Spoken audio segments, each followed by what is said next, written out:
And this is where I introduce you to amazing people like you who are doing great things in the world that I think you should know about. Well, today is the fourth Tuesday of the month, which means it's time for Move Well to Age Well with our resident plant-based physical therapist, Eileen Kopsaftis.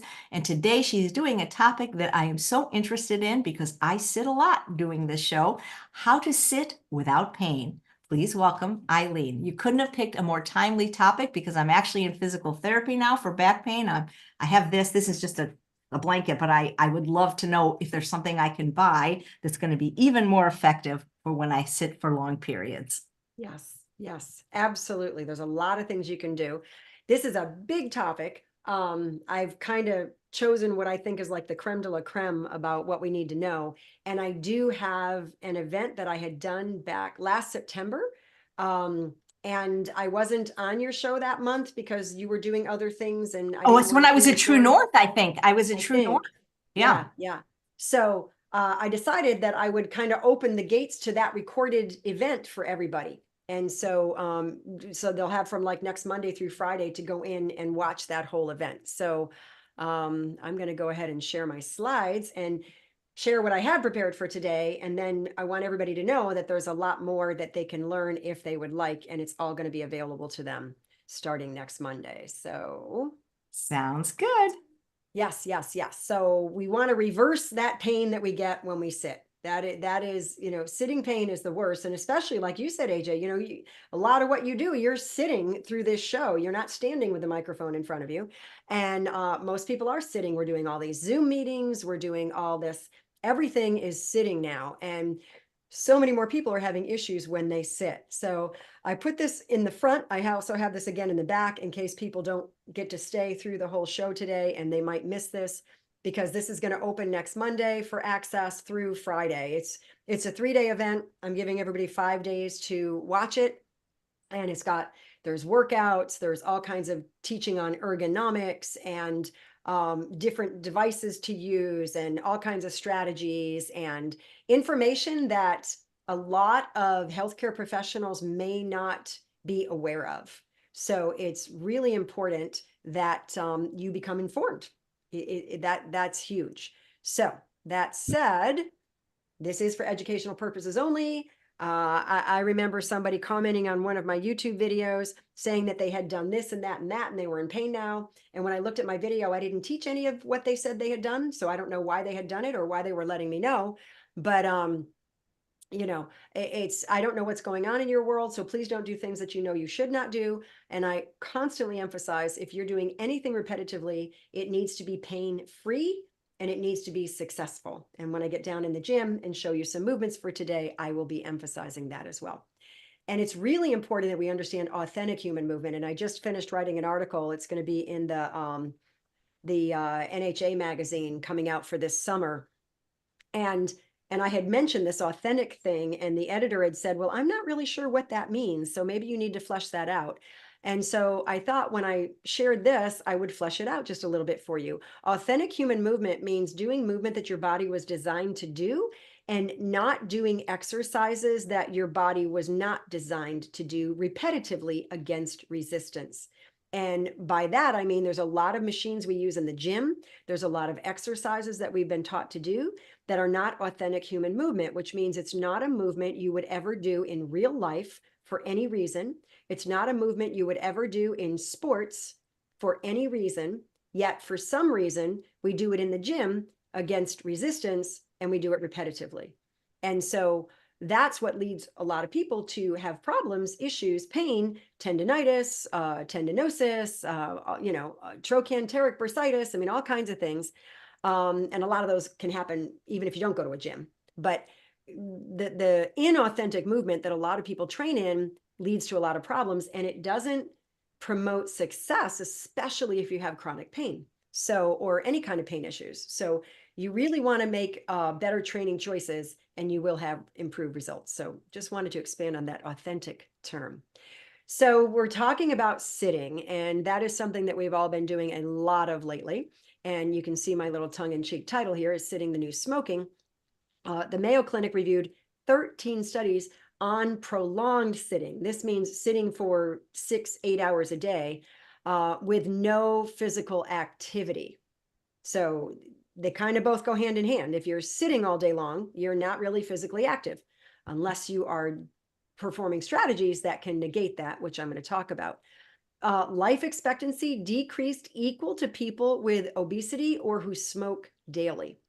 So, but I want you to notice that with no physical activity.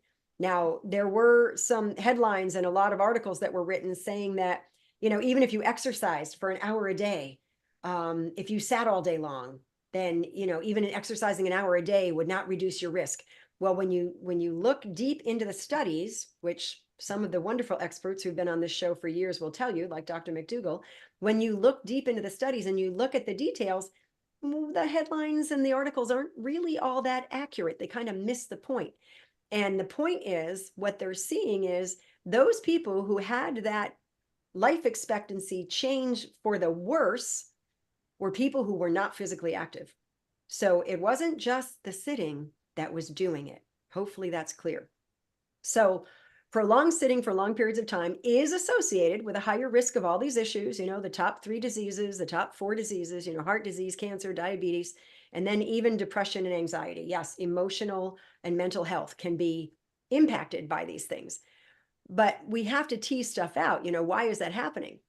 Studies have also found decreased hip mobility, which is not a surprise. If you're sitting and your hips are stuck at 90 degrees for hours at a time, it is going to make a difference. And this is one of the main reasons that it's seen that older people tend to fall. Now, this again is, we want to kind of take this with a grain of salt. A lot of older people lose stability. It's not just because of decreased hip mobility, but this is a huge factor. There's also decreased ankle mobility, which is another huge factor. And there's also decreased strength, radical weakness in the power source and the stabilizing source. So those are other huge factors. So I just want to flesh this out a little bit so you're not thinking, oh my gosh, if my hips are stiff, I'm, you know, at risk of falling. I just want to clarify things. And then chronic sitters, people who are sitting for 8 hours a day or more, will have tight hip flexor muscles and weakening of the legs because you're sitting. You're not using them. These muscles are shortened and they're not getting longer for 8 hours at a time or more. So it's a no-brainer. It makes sense. Now I want to move into the good news because we need to always balance things out. So just doing a 5-minute light walk, this means kind of like leisurely walking, relaxed walking, not exercise walking. Every 30 minutes, lowered blood pressure and blood sugar levels. So this means just moving consistently. Now, I know if you're at work, you can't necessarily get up and take a 5-minute walk every half hour because you got to do your job. But knowing that moving consistently, regularly can make a big difference in those biomarkers that everybody's looking at. When they analyzed the data from more than 1 million people, what they saw was 60 to 75 minutes of moderately intense physical activity. So that means we're not, you know, you're not like out of breath and really dropping dead from working too hard. A day countered the effects of too much sitting. So it does counter the effects. And this is my X. I literally put this X here because other studies, for people who are most active, sitting time contributes little to their risk of death. So this means if you're an active person and you have a job that requires you to sit a lot, as long as you're active when you're not sitting and you're exercising consistently, you're doing all the right things, that sitting is not going to give you an early death.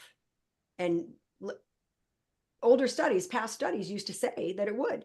So I wanted to clarify that.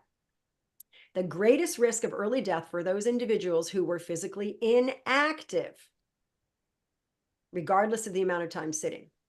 So, and then that means lack of physical activity is a greater health risk than prolonged sitting. So hopefully I'm driving this home. I want to make sure everybody knows this. Motion is lotion. We need to move. Our bodies are designed to move. But prolonged sitting isn't necessarily what kills you. It's lack of physical activity. And I don't mean to say kills you. I mean to say shortens your lifespan. Longevity is seen to be shortened. So moving into human movement. You are a tension-dependent structure in a stretch-activated system. So you're like, what on earth does that mean? Well, your muscles stretch and they get activated when you move them, when you use them, when they get longer, they get activated. And then this tension is created in the body because, you know, we're not blobs. You're not going to just be falling all over the place, or you're not Elastigirl in The Incredibles, and you can't just lengthen yourself for no reason. So we've got a tension that our structure is dependent on. And then we have this stretch activated system that we use for movement. There's something called a tensegrity, which was coined by Buckminster Fuller, who was had a lot to do with architecture. And this is his statement: self-tensioning structures are composed and self-tensioning. So this has a tension that keeps it in the position that it's in, that makes it stable. And so it's composed of rigid structures and cables with forces of traction. So there's actually some pulling happening, and compression. So there's some pushing together happening at the same time. And that forms an integrated whole. So you've got these islands of compression floating in a balanced sea of tension. So there's pulling and pushing. I don't know if anybody remembers Dr. Dolittle from many, many, many years ago, the original movie. And there was the push me, pull you animal. Well, it's kind of what's happening. You're pushing and pulling at the same time, creating this tension with this compression. Our human bodies are like that. We are not we're not bones stacked like a building with brick upon brick upon brick with just compression. That's not how our bodies are designed. And then when you look at fascia, fascia is a system. It's not just a series of parts. It surrounds all your muscles. It surrounds your blood vessels, your bone, your joints, your brain, your nerves. I mean, it surrounds and envelopes everything. And you can see here, this is a cross section of the thigh. So if you were to divide the thigh top and bottom and look down, this is the thigh bone, the femur. And you can see these compartments of fascia surrounding all the different muscles. You've got your quads, which are 4 muscles. You've got fascia surrounding each one of those 4 quadriceps, and surrounding your hamstrings. You've got medial and lateral, and surrounding all of the muscles in the thigh. But fascia is a system, which means it's interconnected. There's no disconnect. There's no, you can't just separate it out and say it's all connected everywhere throughout the entire body. It's not just a series of parts. And so think of it this way: you don't have hundreds of muscles. You have one muscle separated by hundreds of compartments of fascia. And the reason I bring this up is because your fascial system is literally your movement regulator. Just like your circulatory system, your heart and your blood supply is a chemical regulator. That's how all the chemicals get to all the different organs and cells of the body. And then the nervous system is a timing regulator. So it's a regulator, and it regulates your movement. It's not just your muscles. It's your fascia is regulating your movement as a system. Everything is connected to everything else. And you can see the fascia here, how much impact this has on the entire backside of the body, because it literally moves right into the big lat dorsi muscles. It literally moves down into the gluteus maximus muscles. So it's everywhere.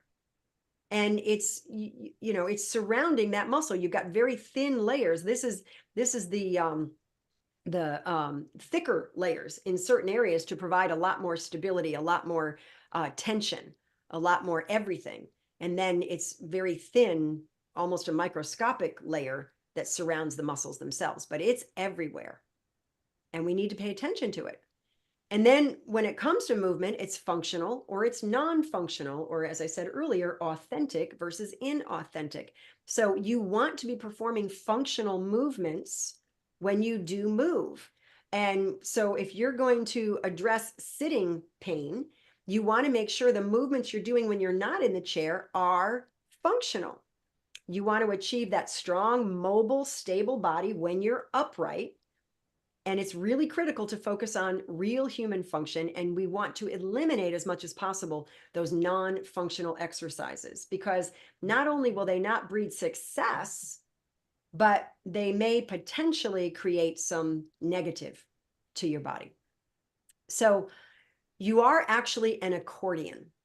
You can think of yourself as an accordion. And I'll never forget surprising my husband one day when I admitted to him that I played the accordion, and he said, "No, you don't." And I said, "Yes, I do." And he said, "No, you don't." We went back and forth for a couple of minutes. And I finally had to go grab the accordion out of the closet that he didn't even know was there and play a song. I think I played "Oh, Susanna."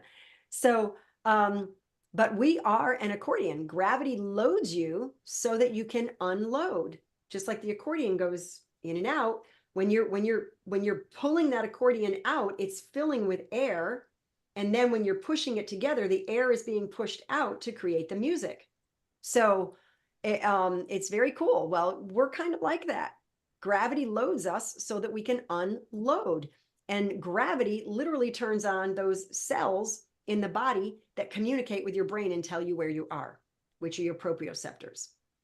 And it's a physics thing. We all know about gravity. If you go to step off a curb, you're not going to float up in the air. You're going to go down. That's gravity. And then ground reaction force is the force that the ground or the floor, whatever surface that you're contacting, kind of pushes back with the same amount of force as your body weight. So it's a physics thing. And both of those things really impact human movement. And you want to know about them. You don't have to be an expert, be able to write a book. You don't have to be some kind of a physics genius. Just know that they play a role so that when you go to do movement, does gravity assist me here, or does gravity fight me here? Is kind of use those physics. Think about them when you're doing the movements. And then you can load your body from the top down or the bottom up. Now, if you've been sitting in a chair, you really want to be loading both directions. And I'm going to show you some things on how to do that. But you want to do all three planes of motion. And you want to load the muscles to unload the muscles. That is the way the muscles are designed to function in a really, really effective way. So we're going to finish here. You know, we want a global approach. We really want to make sure that we are using the whole body in a way that impacts us from our nose to our toes. Yes, we're sitting on max. We're sitting on the gluteus maximus. The hamstrings are being compressed as well. Depending on your chair, you know, you might be leaning back, you might be leaning forward, you might be having your head in front of your body so far that it doesn't look like it's attached. Depends on what your postures are throughout the day. But when you go to do exercise, you want to make sure that you're moving the entire body in weight bearing to get the most bang for your buck. Because most people, their schedules are challenging. They don't have 4 hours a day to spend in the gym. So the work that you do, you want to make sure that it's effective and actually doing something for you. So make sure that your movement is impacting your fascia. If you're using your whole body and you're weight bearing and you're moving, it is. It will increase your flexibility. It will build your strength and your power. It will help to improve your balance and develop endurance. You'll get lots of benefits. Okay, I'm going to touch on ergonomics here for a couple of minutes. I tried to cherry pick out of that free event that you can attend starting next week. And there's, oh my gosh, almost 5 hours of content in that event. So, and I go deep into these topics more. So ergonomics. Now, when you look at the definition of ergonomics, and I looked this up, this is a governmental definition of ergonomics. It's the study of matching job requirements. In other words, what you have to actually do at your job and the environment that you're doing it in to the worker. So to maximize the worker's ability to be efficient, perform quality and quantity of work, and minimize any work-related problems that happen. Musculoskeletal disorders, excess fatigue, overexertion. You want to match the job requirements and the environment to the worker so that they can be efficient and do good work and not get hurt. Bottom line. Now, there's also another definition, or the study of aligning the needs of a job with the ability of the worker and work environment to provide the most efficient workspace possible while simultaneously reducing the risk of injury. So for instance, if you had a worker who was wheelchair bound, well, you would have to make sure that things were within their reach. You would have to make sure that it was safe. If they're in a moving mobile gait device, that kind of thing. So there's things to think about. Now, most people, when they talk about ergonomics, everybody's thinking about, oh, how do you set your chair up? How do you set up your computer? How do you make sure your screen is blah, blah, blah. There is a lot to it. However, I will kind of let the cat out of the bag right now. There is no perfect ergonomic work environment that will allow you to sit without moving for hours at a time and not be negatively impacted. Now, I know I said earlier that, it didn't matter if you sat for 8 hours, because as long as you're active when you're not sitting, the goal is you don't want to sit for 8 hours without getting up and without moving. And I in day one of the event, when I hosted it live, you'll have access to the recordings. I told people on day one, the most effective thing you can do to reduce back pain from sitting is to get up. Now, I don't mean that you can't sit, but you don't want to be sitting for hours without getting up. And one of the best strategies you can do is get up, bend backwards 10 times, and do 10 chair squats. So now you've just opened up the front hip muscles so that now they've gotten longer again, and they're not going to be shortened, and they've learned how to load again and keep you stable. And then you've provided some blood flow and some fluid to max and the hamstrings. So you've just negated that sitting. And if you set your phone to go off maybe every 30 minutes, that means by the end of your workday, you've done like 70 or 80 squats, and you've done all those back bends. By the end of your workday, you're not going to be experiencing that same fatigue and maybe ache and problems that you would if you did not get up for that 8 hours. So, and I've timed it. It's like 20 seconds to do. Depending on how quick your reps are, you don't have to rush them out, but depending on the speed of the repetitions, it's about 20 seconds to do that. And so if you do that even every 20 minutes, you're talking 60 seconds per hour. So you're talking maybe 7 or 8 minutes, depending on your lunch hour, throughout the day to negate the negative of having a sitting job. I think you're worth 7 or 8 minutes a day. So that's the little trick. Now, these studies showed it minimized the back and neck pain, reduced blood sugar levels, better heart health, improved mood and energy levels, and improved productivity.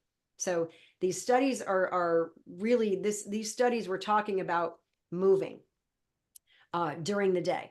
And then here had to do with the sitting and sit to stand desks. A lot of people want to know, should I get a standing desk? Should I sit? Should I go back and forth? So we looked at the data here. And to minimize the risk, the CDC found that sit to stand desks can reduce back and neck pain. And what it does is it reduces that sitting time. If you just reduce your sitting time by 66 minutes a day, over half the participants experienced reduced back and neck pain. I mean, that's only a little over an hour a day. Reduced sitting time by that much, more than half the people saw their back and neck pain improve.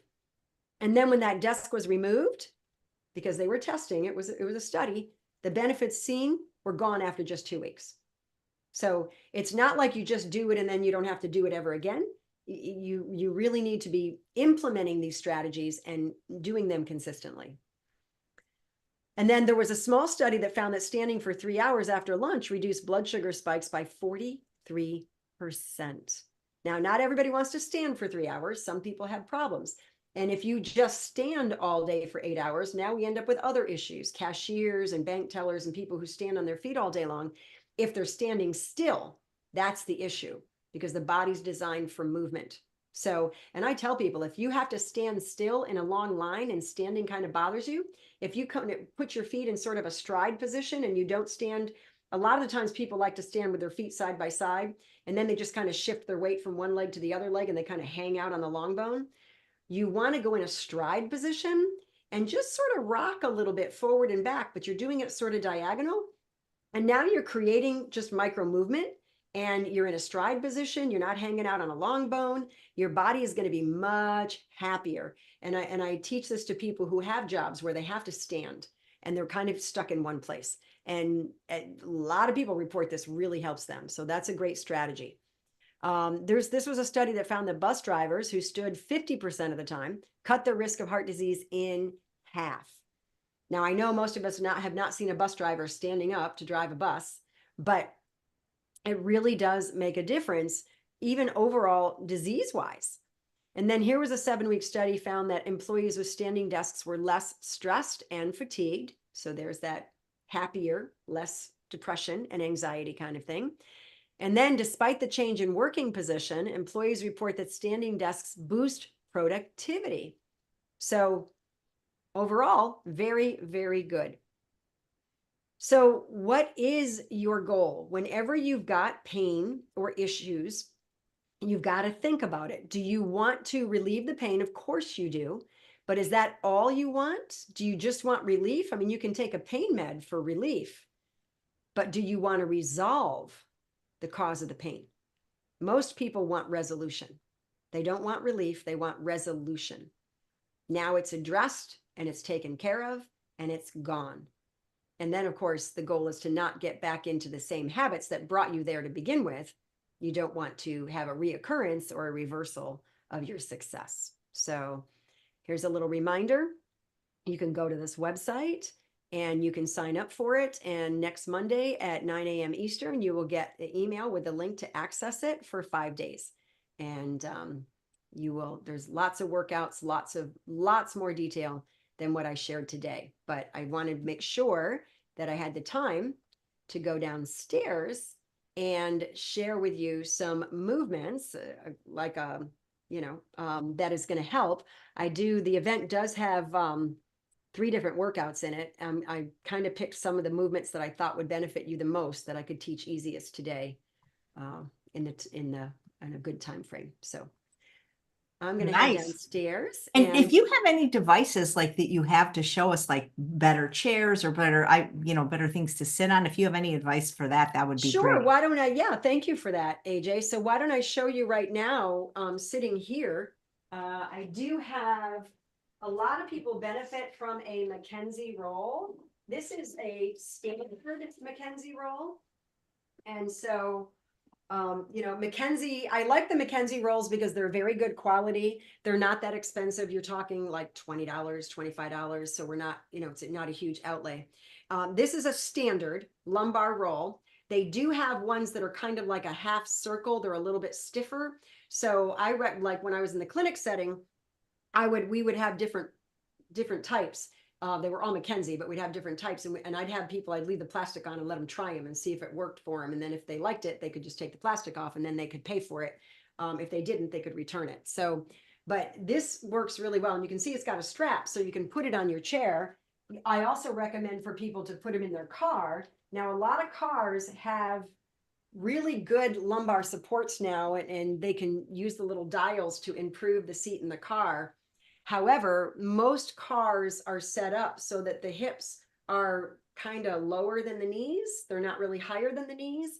And as soon as that happens, the back rounds out. So if I'm sitting here right now, let me lower my camera so you can see me better. So if I'm sitting here right now, I want to keep that nice curve in my low back, that nice lordosis, because that allows my head to be on top of my shoulders where it belongs. And it allows me to have a little bit of an anterior tilt of my pelvis, which causes me to put more weight on my thighs than my sit bones. There are some people who end up with a lot of pain at their sit bones from sitting, and it's because their back is rounded out. And as soon as you do that, as soon as you round out your back, you can feel the weight goes onto the sit bones. And now the low back is rounded out and it puts a lot more stress on the lumbar spine. So, and also the head kind of goes forward. As soon as you do that, everything just gets all out of whack. And over time, it stresses out the structures. So this is designed to help you to keep a better curve in the low back. Now, that said, there is no device that will cause you to sit perfectly if you're sitting for hours at a time, if you don't get up. Because even if you've got this device, which I push back against it, and I want to get my bottom back as far as I can get, and I got that right where you'll find that sweet spot. Usually it's right around where your belt would be, depending. And then I kind of sit back. Now I've got a beautiful support there. I've got that nice lumbar curve. You can see my head is right where it belongs. But if you're sitting for a long period of time, the body just starts to give in to gravity and starts to do this. And now it doesn't matter what I've got behind me. I've now got a forward head, I've got a rounded out lower back, and I've got more weight on my sits bones. So it's ideal to get up intermittently. Set your phone to remind you. Even if you're on the phone and you're at work, you can just stand up, do some back bends. They don't even know you're doing them because you're on the phone. If you're on a Zoom call, just turn off your camera, stand up and do what you got to do because your health matters. So this is great. As far as chairs go, I love this chair. My son blessed me with this chair. He spoiled me rotten one Christmas. This chair does everything. I tease it should do my research for me, but it doesn't. But it does everything. It's adjusts everywhere. So, you know, this can come up or down. It can go in or out, depending on where you rest your arm. So you can really set it so that your shoulders aren't earrings, and you're just very, very comfortable with whatever you're doing. This one also allows, some people like to do a little bit of a thing. I can make it so it doesn't tip and it's really rigid. So, and then of course the chair height, it's important that the chair has your hips just slightly higher than your knees. So you can see there's kind of a down going here, but not a big down. You don't want to be so low that your hips are actually lower than your knees, because that will round out the low back as well. So you want to be up just enough. And then of course the feet flat on the floor, because if all the pressure is on the back of the hamstrings, that's not good either. So, and then the depending on your body type, you know, this chair actually has this here can fold down so that it's not pushing into my calves, depending on the length of my thighs. So there's a lot of chairs out there that will do a lot now. Not like it used to be, for sure. Cool. Thank you. Okay. All right. I am going to head downstairs, and I'm sure you can keep everybody busy for a moment while I disappear. All right. While she's going downstairs, thanks everyone for watching. If you like what you see, please subscribe, maybe give us one of these. But most importantly, my dream is to become a New York Times bestseller, join some of the other wonderful plant-based authors with that distinction. So what really helps is if you pre-order my new book before it comes out, the pre-sales count, whether you get it from Amazon, Barnes & Noble, or there's a place where we're providing a link where you get a signed copy even 2 days early. So thanks so much for considering that. And I was going to tell you who's on tomorrow, but I don't know. Is on tomorrow. Dr. Lori Marbus. Okay. All right. Can you hear me okay? Yeah, perfect. Okay. So what I wanted to show was, as I said, you know, in the event, I've got several workouts that are in there and a lot of exercises. And I thought it would be easiest if I shared 3 that I think would give you the most benefit or the most bang for your buck at this point. If you've been sitting, and you know, you've done your every 20 to 30 minutes, you've gotten up and you've done 10 nice back bends. Now, if doing back bends causes you pain, if you feel pulling in the low back, a lot of that is because those hip flexors have shortened because of all that sitting. You know, it gets shorter when you're bent like this, and they don't want to get longer again. And if you tend to really lean on your chair a lot, those muscles get weakened as well, because they don't have to support you or even keep you upright in sitting. So once you stand, now you're asking them to go back to work really quick without any kind of a warm-up, and they're not so happy about it. So you might want to go very, very slow. You might want to do some very, very gentle, just kind of have the hips swing forward a little bit instead of actually bending backward. Just see what feels good. You may notice there's more discomfort on one side than the other, so you can put one foot forward. If the right side is more uncomfortable, then put that foot forward, because that doesn't force it to get longer as much. It'll decrease how much you're asking it to do. And again, just have those hips go forward a little bit. The movement, that's that fluid fill effect, that pumping mechanism, that we want to get that fascia hydrated, and we want to get the muscle to load and unload in a very gentle, very successful way without pain. There should never be pain repetitively when you're addressing something or even wanting to get stronger. That no pain, no gain thing came from delayed onset muscle soreness from people who are trying to build or create hypertrophy in the muscle. It's a whole different goal. So the one thing that, and then the chair squats, which I'll show in a minute. So ideally, if you really have limited here and it's really unhappy here, you want to get your pelvis going. You've got to get motion. Motion is lotion. You've got to get moving. So ideally, you would do all 3 planes of motion, like I said. So you would start off going forward and back. And it doesn't have to be a big motion. It could be a little one. Or you could do a little bit more motion. But you want to, right now, when I go backward, I'm loading the back of my pelvis. And when I go forward, I'm loading the front of my pelvis. So I'm loading and unloading between the back and the front of my body. So that creates a beautiful, like I said, fluid fill effect, a pumping mechanism of the whole system. And then we, of course, want to do the other motion, which is side to side, because our body moves in 3 planes. We want to make sure that we don't lose that ability or it doesn't diminish. And so you get that nice sideways. Now, if you notice that when your hips go one way and you feel some pain or discomfort, then ideally what you would want to do is just do the movement that your body likes. And what that does is that sort of unloads the area that's not happy to the point where it starts to rest and get better. And then after a few days, you may notice, oh, I can go both directions now. Sometimes, because when you feed the body in one direction, it actually feeds all the other directions, but in a very gentle way. So you want to make sure you're doing all 3 planes of motion. So side to side after the forward and back. And then, of course, we want to rotate. And this is just a beautiful way. If you're somebody who feels a little stiff when you get up in the morning, this is a great way to loosen up. Great way if you've been sitting for a while, when you get up, you watched a movie or you just read the best book ever and you were sitting for a long time. You really want to get things moving. And again, if turning one way your body doesn't like, just turn the way it does like, and eventually it will restore your ability to go in both directions. More often than not, 9 times out of 10, that will happen. So that's the first thing, just getting that pelvis moving. It's called a pelvis matrix or hip matrix. Then the squats. And I know I've taught them on here before for different reasons, but for this reason, if you've been sitting for a long time, Max is not happy. When you compress a muscle, you decrease the blood supply, the fascia starts to dehydrate because you're pushing the fluid out. We all know about people who've gotten pressure ulcers, bed sores from being in a bed and they couldn't move, and all those bony areas got all kinds of wounds on them because it pushes the fluid out. So you're doing the same thing when you're sitting for hours at a time. So when you get up, you're allowing the fluid to be replenished because the pressure is gone. So you want to alleviate the pressure and get up. It makes a huge difference. Even if all you can do, if you can't do the back bends and you can't do the squats, just at least every 20 minutes, just stand up. Let the fluid rush back in, and then you can sit back down.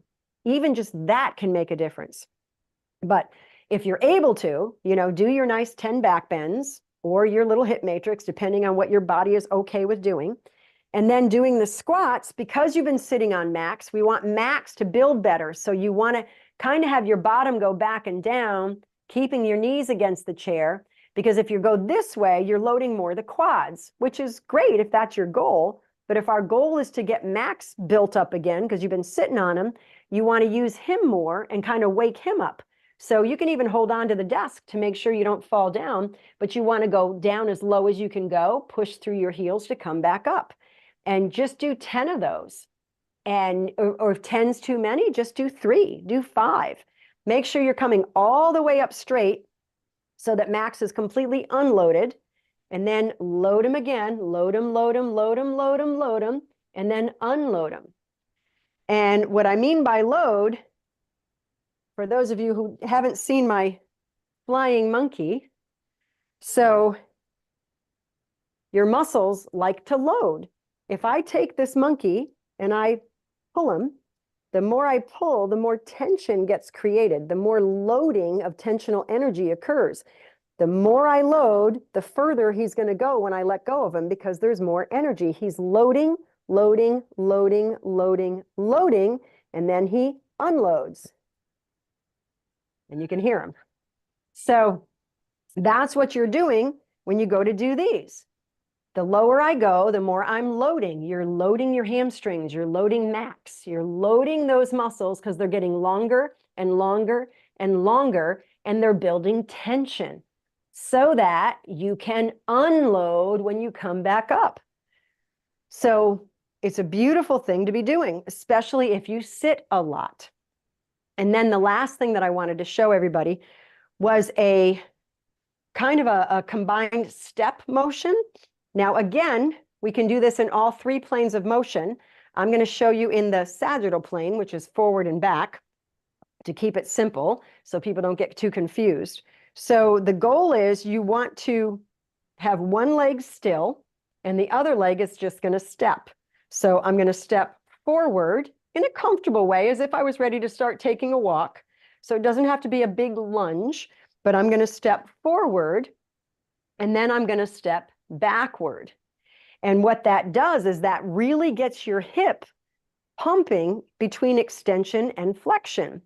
And you're doing it consistently. Similar to a squat without the load per se. It's really more about the joint getting that beautiful mobilization.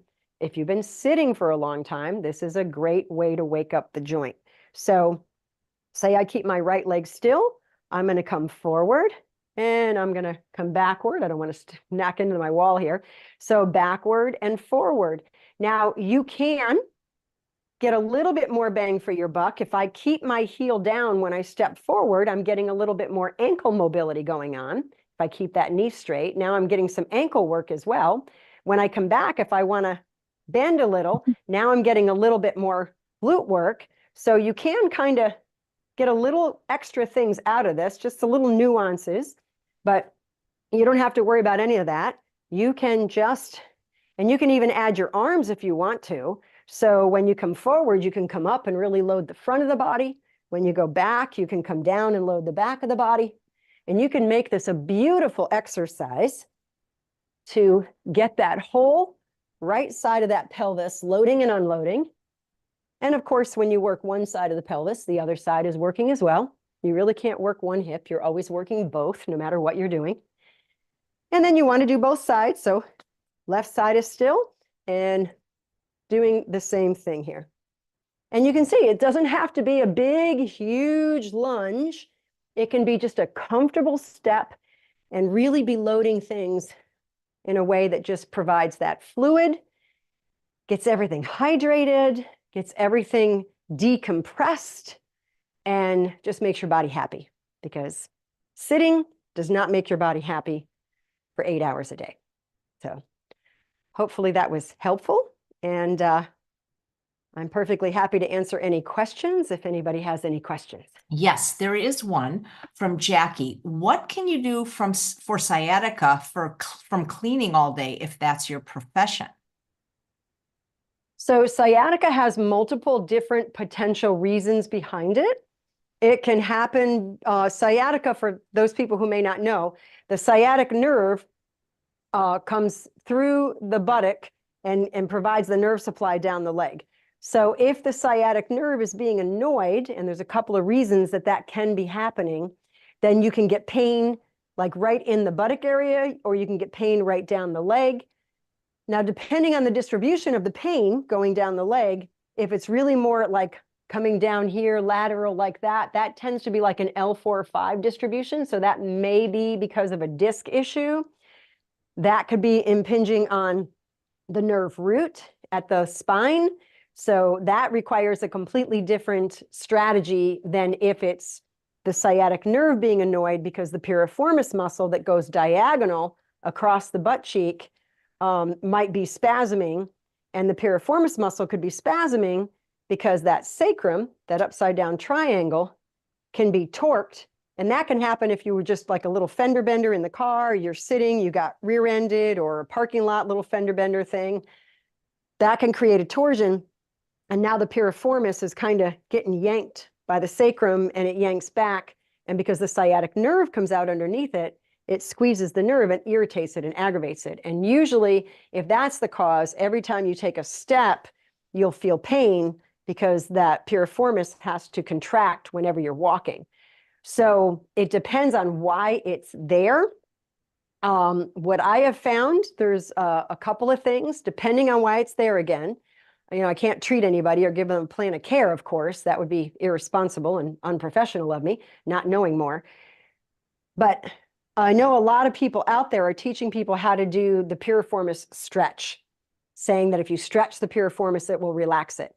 Well, my experience in the 30 years I've been doing this is if a muscle is in spasm, stretching it tends to only aggravate it. If it does make it feel better, it's very temporary. What I have found that tends to calm a muscle down better for longer is to shorten it so that it's kind of like putting a rubber band on slack and relaxing it. So if the piriformis muscle is the cause, ideally what you can do is lie down on the bed and bring your leg up. So if I'm laying down right now, and bring that leg up to the side and out, kind of looking like a chicken wing, and having it rest there passively where you're not contracting any muscles for at least a couple of minutes. A lot of times that can calm that muscle down.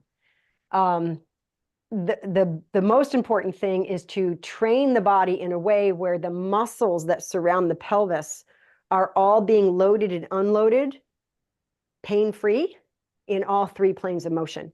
And sometimes that requires you knowing how to adjust a foot position or change the body a little bit with a particular movement. That tends to be successful. And my private club, online private club, has a free class. It's an introduction to three-plane training, and a lot of people have seen success starting to train that way. So that might be helpful. Thank you. And Sharon's saying, it kills my knees doing squats. Okay, so a lot of the times, and as a matter of fact, I did a class this morning. I have a Tuesday morning live class I teach every week. And we did a class this morning. I called it Squatology. And we did a lot of training on squats. And we're going to do Squatology 2 next week. And a lot of people have very limited ability to squat. And there's different reasons for that. If the knees are not happy, it could be one of two things. The quadriceps are designed to help the kneecap to track properly. The quads may not be performing correctly. And so when the knees go down like this, because the quads are not tracking the kneecap properly, there's knee pain. So that's one potential cause. Another is the ankles.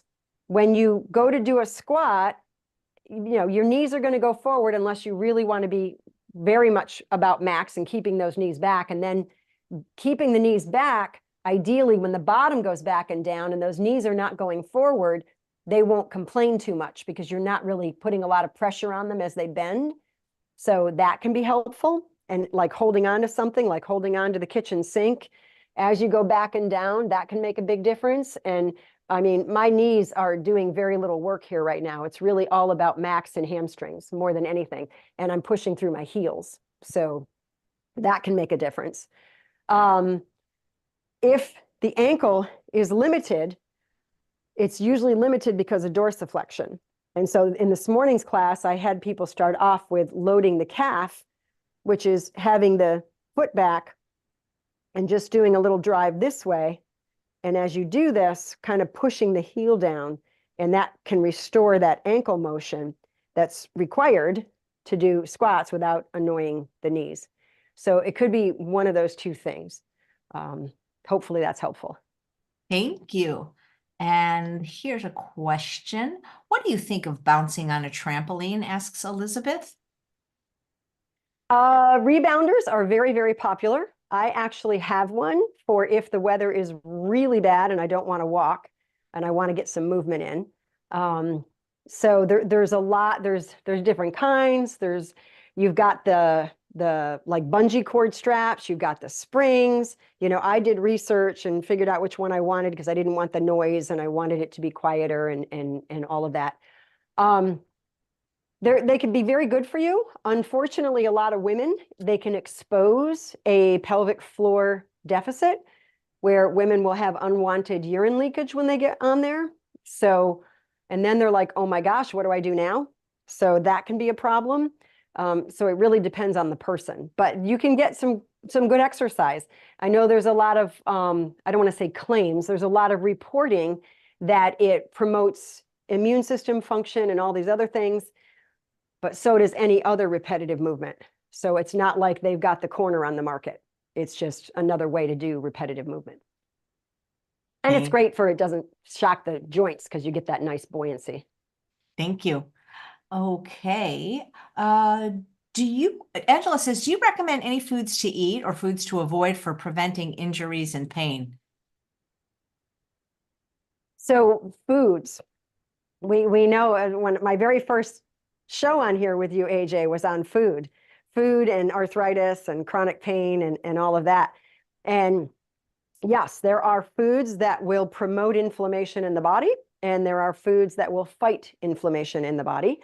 There are no neutral foods. I had somebody try to tell me once that water was neutral, and I said it was not. It was a positive because most people are dehydrated. So that said, muscles love, and I just did a power aging event not that long ago and taught a lot of stuff on muscles and muscle growth, and it doesn't matter how old you are.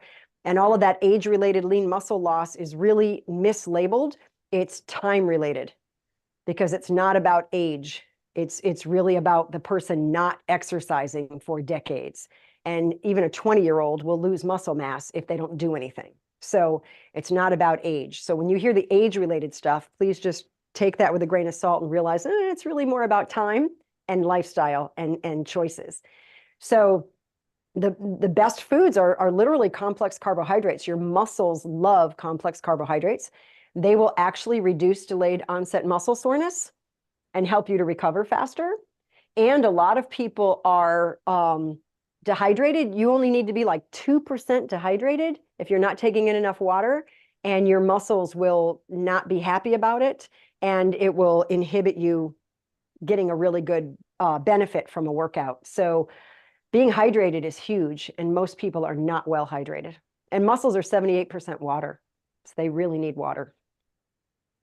Thank you. Here's a question that was previously submitted by Jill, and she says, I have 2 broken ribs as of February 29th, 2024. I'm no longer taking pain pills, but it's a struggle as I still hurt. Are there rules for what I should do and not do to heal faster and not compromise my healing?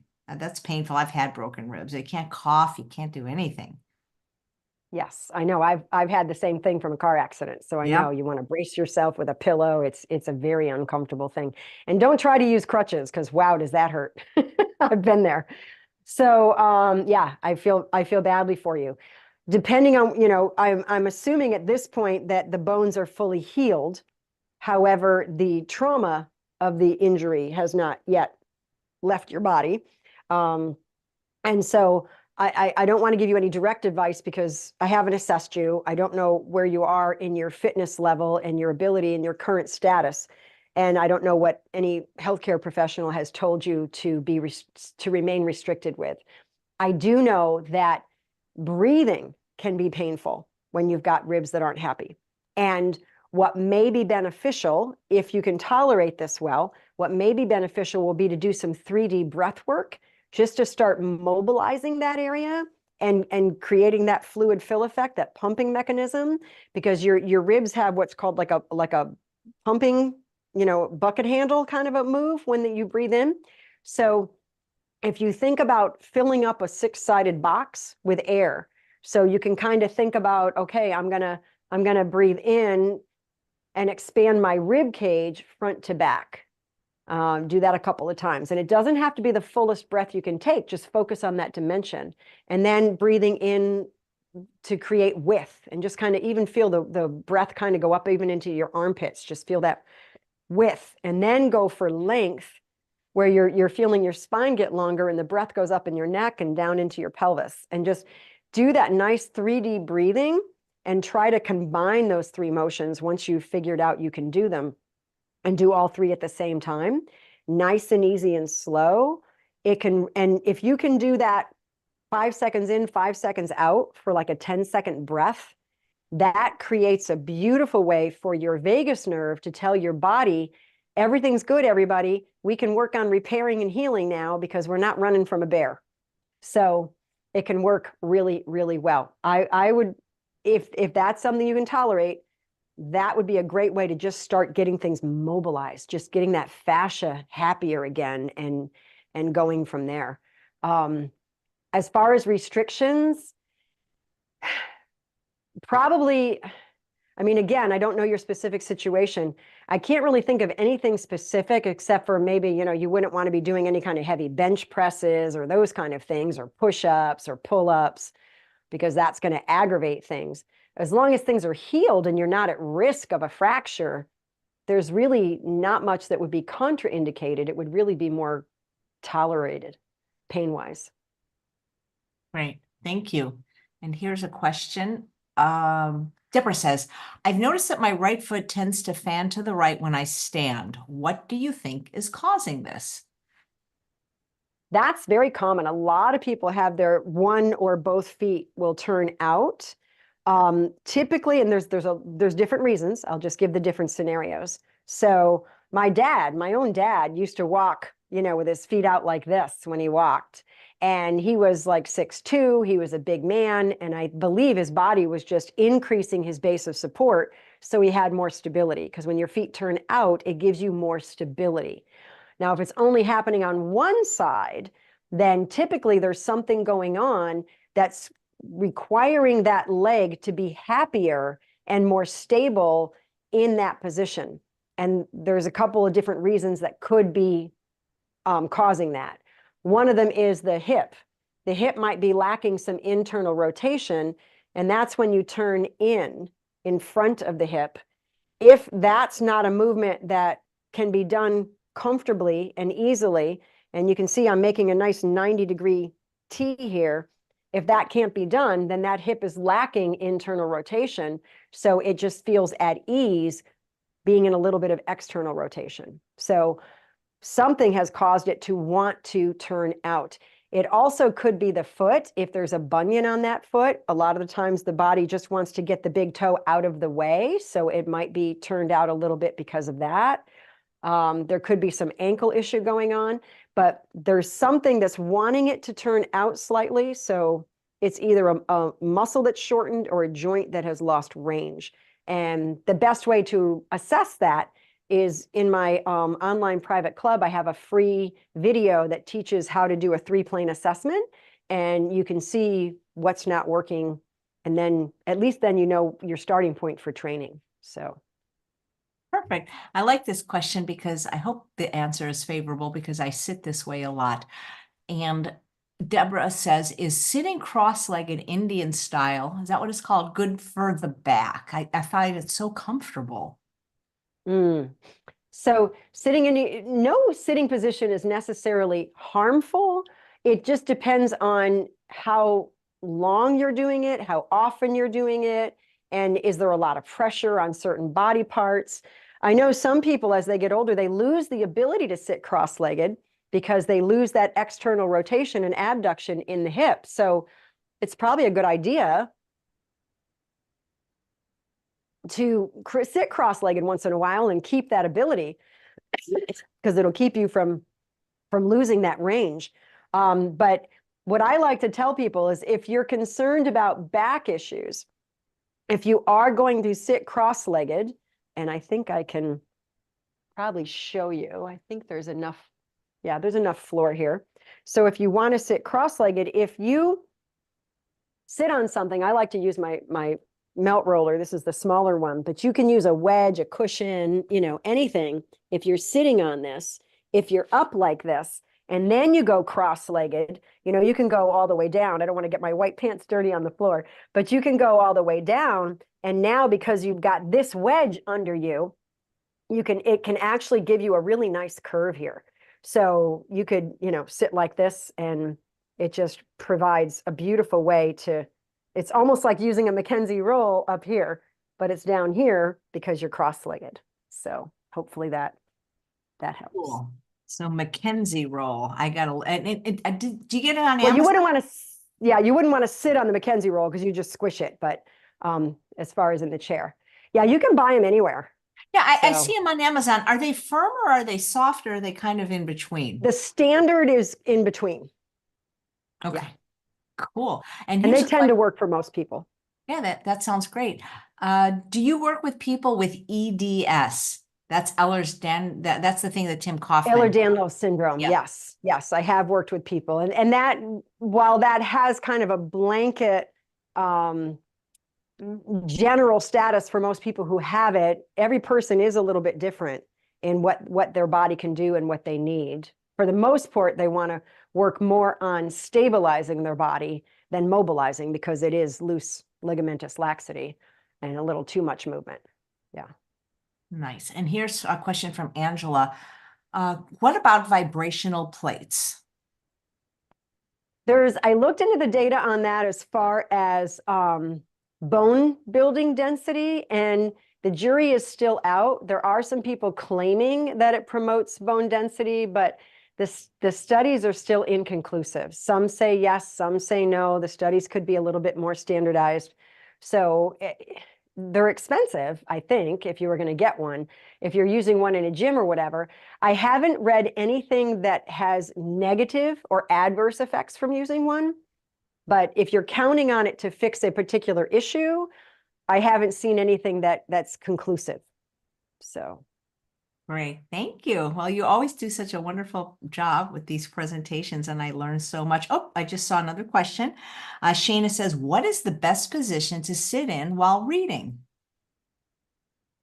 Well, as I had demonstrated upstairs, and Shayna might have come in a little bit later, you want to be sure that you've got a nice curve in your low back.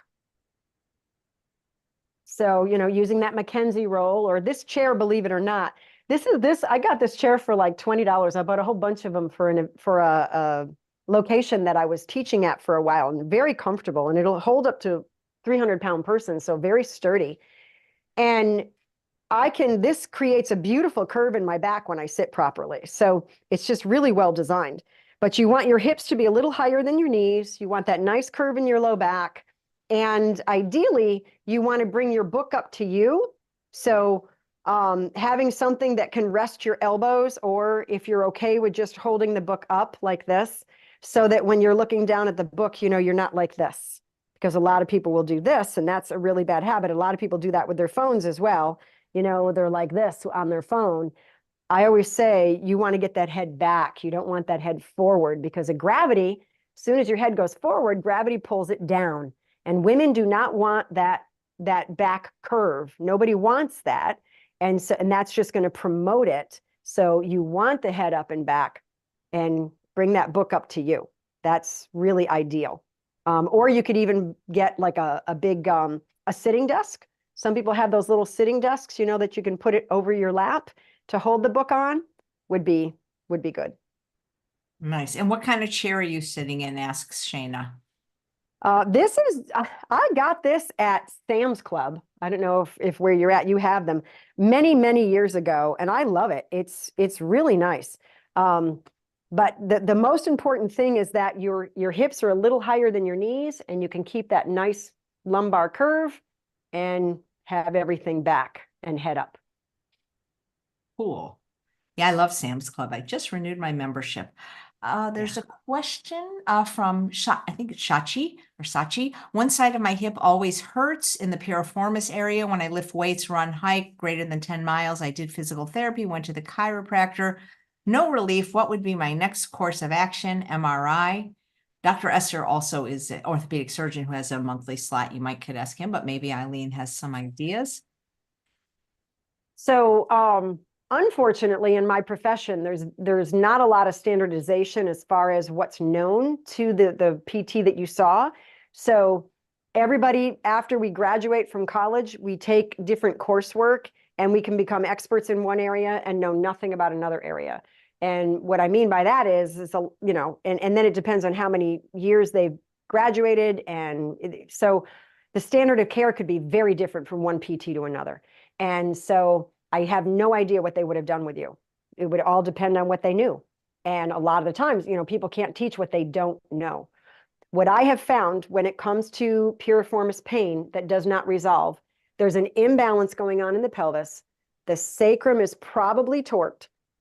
If you can find a local clinician who's trained in muscle, energy, technique, they can assess that sacrum and they can see if it's torqued and they know how to correct it. And it's not a high force, high velocity thrust like a chiropractic manipulation. It's mobilization. It's putting you in a very specific position to have you contract your muscle to very gently reset the position of the sacrum. It's very well tolerated. It's literally like a 5-minute treatment. Now, you might have more than one thing going on, more than just the torsion, so it could take a full session. And then the goal would be to calm down that muscle using a technique called strain and counter strain. And so if you could find a clinician that knows both of those things, muscle energy technique and strain and counter strain, you would probably be good, and they would know how to fix it. Great, thank you.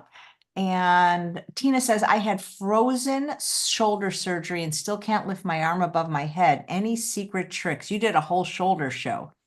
I did, yes. And I did a challenge on shoulders. So, and that's obviously all of your shows are still on YouTube, right, AJ? They don't disappear. So, No. yeah. So she could look for that and get a whole lot of information. When it comes to frozen shoulder, the technical term is adhesive capsulitis, and nobody knows what causes it. They have come to the theory that if you have diabetes, you are at increased risk for a frozen shoulder. But I worked with lots of patients who were not diabetic. So I don't know where they got that from, because I haven't seen it. And it really depends on, there are some techniques that you can use.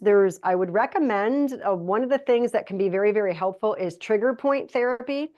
And you can get a book on how to do your own trigger point therapy there's a device called a Theracane, and I don't have it down here, but it has all these really neat knobs and tubes so that you can, the way it comes out, so that you can kind of create a little gentle pressure if it's behind your back or in an awkward position, so you're not kind of contorting yourself. And you can work those trigger points. I did a lot of trigger point therapy treatment for my patients with frozen shoulder. I also did a lot of fascial work and a lot of melt work and a lot of movement work, versus just trying to crank them and making them cry, trying to get that range in there, because that never works. So it's really kind of going into the movement, easing into it, loading it and unloading it. And I myself experienced a frozen shoulder years ago from an injury of doing pull downs or pull-ups. And I dropped myself a little too low. I felt it go. I was trying not to make noise and wake up my grandson who was visiting from Arizona. And so I'm doing pull-ups down in the gym, and I went a little too low. And then a couple days later, I noticed I couldn't do a certain movement. A couple days later, there was more I couldn't do. Within a week, it was horrible pain.